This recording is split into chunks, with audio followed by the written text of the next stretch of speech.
Assalamualaikum warahmatullahi wabarakatuh. Kami dari kelompok 7 yang beranggotakan Citra Yunita, Naila Fauzia, dan Salma Naura Ramadhani akan sedikit menjelaskan tentang Qososul Quran. Pengertian Hasasul Quran. Kata Hasasul Quran berasal dari bahasa Arab yang merupakan bentuk jamak dari kata hisas yang berarti tatabu, al-asar, napak tilas, atau mengulang kembali masa lalu. Hisas menurut Muhammad Ismail Ibrahim yang berarti hikayat dalam bentuk prosa yang panjang. Sedangkan menurut Mana Khalil, Al-Khatan Hasasu Asarahu yang berarti kisah ialah menelusuri jejak.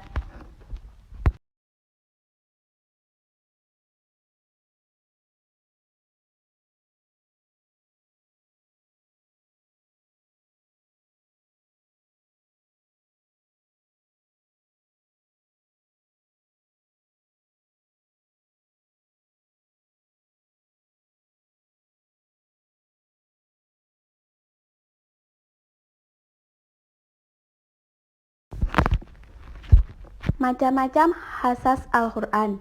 Ditinjau dari segi waktu, ada 3 macam, yaitu yang pertama, kisah hal-hal gaib pada masa lalu. Al-Hasasul Guyuh Al-Madiyah, yaitu kisah yang menceritakan kejadian-kejadian gaib yang tidak dapat ditangkap oleh panca indera terjadinya di masa lampau. Contoh kisah Nabi Nuh, Musa, dan kisah Maryam, sebagaimana diterangkan dalam surat Ali Imran ayat 44. Yang kedua, kisah hal-hal gaib pada masa kini. Al-Qasasul Guyuh Al-Hadiroh, yaitu kisah yang menerangkan hal-hal gaib pada masa sekarang.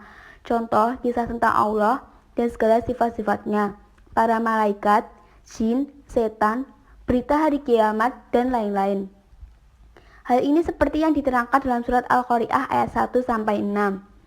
Yang ketiga, kisah hal-hal gaib pada masa yang akan datang. Al-Qasasul Guyub Al-Mustabilah, yaitu kisah-kisah yang menceritakan peristiwa mendatang yang belum terjadi pada waktu turunnya Al-Quran. Kemudian kisah tersebut benar-benar terjadi, seperti jaminan Allah terhadap keselamatan Nabi Muhammad SAW dari penganiayaan orang kafir. Hal ini terdapat di dalam surat Al-Maidah ayat 67.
Yang selanjutnya adalah ditinjau dari segi materi. Ada 3 macam. Yang pertama, kisah para nabi beserta mukjizat mereka, fase-fase dakwah mereka, penentang serta pengikut mereka. Contohnya, kisah Nabi Nuh, Nabi Ibrahim, serta Nabi Musa. Yang kedua ada kisah kesolihan orang-orang yang belum diketahui status kenabiannya agar diteladani, dan kisah tokoh-tokoh durjana masa lalu agar dijauhi dan tidak diikuti. Sebagai contohnya, kisah Asbabul Kahfi, Korun, Zulkarnain, dan lain-lain. Yang ketiga, kisah-kisah yang berhubungan dengan peristiwa yang terjadi pada masa Rasulullah Shallallahu Alaihi Wasallam.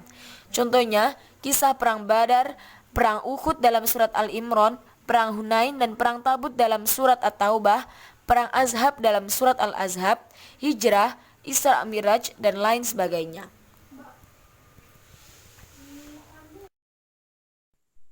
Ditinjau dari segi pelaku ada 4. Yang pertama, manusia, yaitu kisah yang pelakunya berupa manusia. Contoh kisah Nabi Sulaiman, Fir'aun, Maryam, dan lain-lain.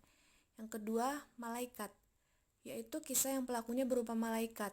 Contoh kisah malaikat yang terdapat dalam surat Hud ayat 69-83, yaitu yang mengisahkan bahwa malaikat datang kepada Nabi Ibrahim dan Nabi Lut dengan menjelma sebagai seorang tamu. Yang ketiga, jin, kisah yang menggambarkan oleh jin. Yang keempat, binatang, yaitu kisah yang pelakunya adalah binatang. Contoh kisah burung yang terdapat pada zaman Nabi Sulaiman yang diabadikan dalam surat An-Naml ayat 18-19.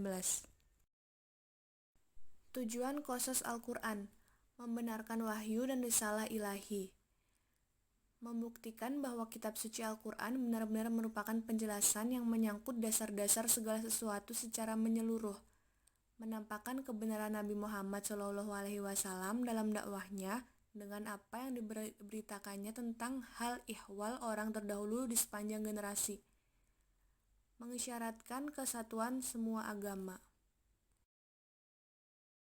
Demikian penjelasan tentang qasasul Quran dari kelompok kami. Apabila ada salah-salah kata, mohon dimaafkan, dan apabila ada yang kurang dimengerti, segera ditanyakan. Wabillahi taufiq wal hidayah. Wassalamualaikum warahmatullahi wabarakatuh.